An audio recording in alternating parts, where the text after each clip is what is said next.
Good morning, Wind Chasers. Welcome to another episode of Chasing the Wind with Pastor Mark. And boy, chasing the wind is appropriate these days, isn't it? Because it's tropical storm season and hurricane season, and I've never been through one.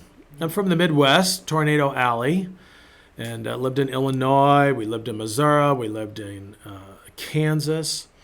I can remember the storms coming in. We lived in Kansas. We lived on the edge of Johnson County, and it was then you went into the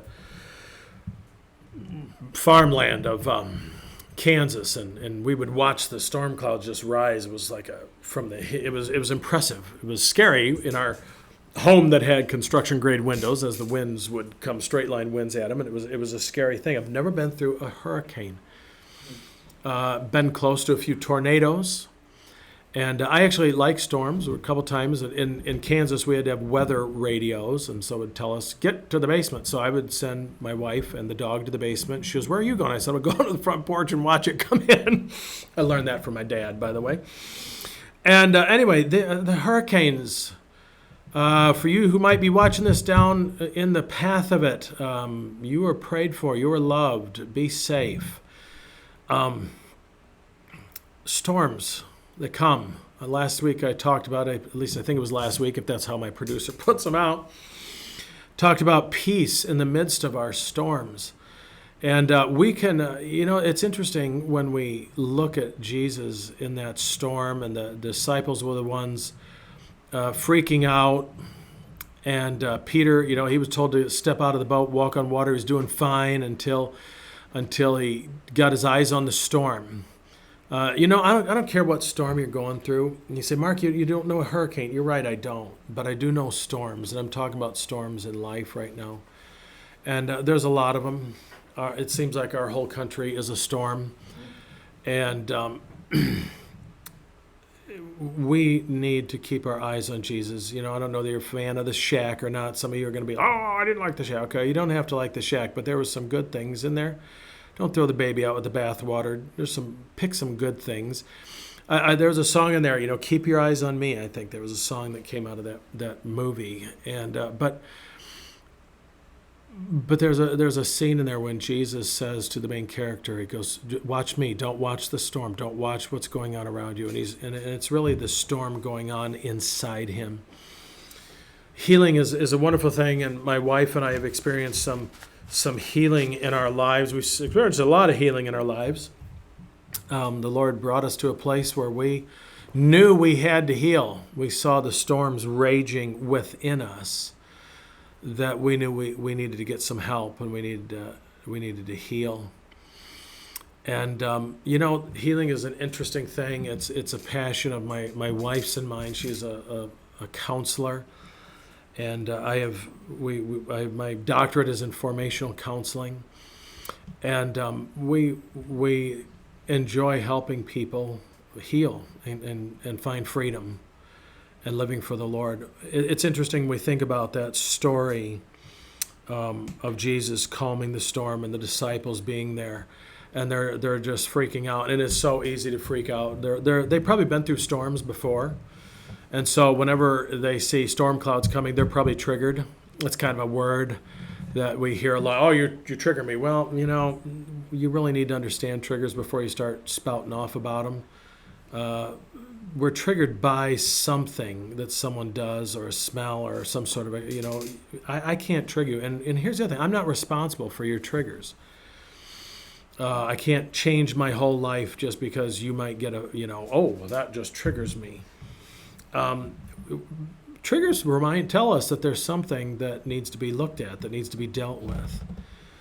And certainly the disciples had to deal with that trigger, because you know what? They realized, wow, storms are bad. Storms bad. The boat, swamps, and we're gone. But now they got a new story to tell, because you remember that time when that storm came up and Jesus calm the storm. It's very interesting. He says to him, doesn't get after him about being afraid. He gets after him about not having faith, or at least about having, where is it? To say where is your faith, that implies you have it. that implies you have it. It's just, what did you do with it? It's like my mom used to say, where are your manners? And I'd say, they're in my back pocket, Mom. Or as a little kid, my hands would get dirty on the side. You know how little boys' hands get dirty? And we went to church one time, and she goes, you didn't wash your hands. I said, that's okay, Mom. I'll put them in my pockets. No one will see them, you know. That's sometimes what we do with our faith, don't we? We look at the storm and we let fear overtake us. I confess to you that I see stuff going on around me, and I'm like, Lord, what is going on here? And I'm not a premillennialist or a postmillennialist. I can't even say it, so that's why I don't address it. You know, I believe just be ready, because somewhere along the line Jesus is coming back, and you better be ready. Just be ready. Don't, and it's not contingent upon your salvation, whether you believe one way or the other. Just be ready. That's the main thing Jesus taught us. Which is a good message too. Be ready, because you know what? The storms are going to come. Living in the Midwest, you know that tornadoes can come. I said to a buddy of mine, always in the winter, usually when we're swamped in snow, I said to a friend of mine, why do we live here? And he goes, because we don't have hurricanes. We don't have tornadoes, although we are starting to get some tornadoes. As I speak of this, there's talk of tornadoes in this area. We normally don't get them. We don't have floods usually. We just have snow. And snow melts and you can move it and all that good stuff. But here's what we know. We get snowstorms. Storms will come, and they come in different ways. They come in different intensities in our lives.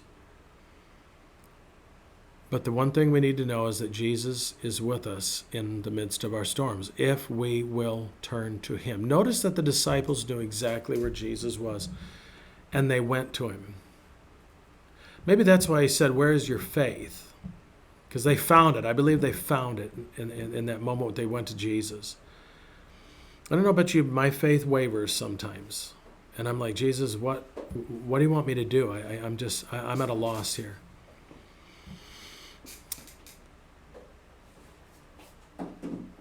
Go wake Jesus up.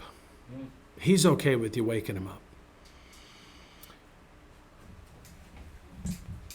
But is it enough for us to know that he's with us? That he's got the storm? Which is what he pretty much says to him. I got this, guys. I had it all along, I wouldn't have let you. Won't let anything happen to you. And if I do, you win. Paul said, for me to live Christ, for me to die gain. So if we're in Christ and we die, we have nothing to lose. And even if we look at this and say, well, what if you die and there is no Jesus? Well, then I haven't lost anything living for a good life, have I? So for you down there who are experiencing the hurricane, and us who will experience maybe a little bit of rain from it, but not the same impact, know that you're loved by many, many people. You are prayed for by many, many people. But especially that you are loved and that Jesus is with you through this whole thing. Have faith. Do not give in to fear, and to trust him that he will help you through it. So Wind Chasers, this is Pastor Mark signing off. And I will say it as I always say it. Keep chasing the wind, wind chasers, because the wind is indeed chasing you. Till next time, grace and peace.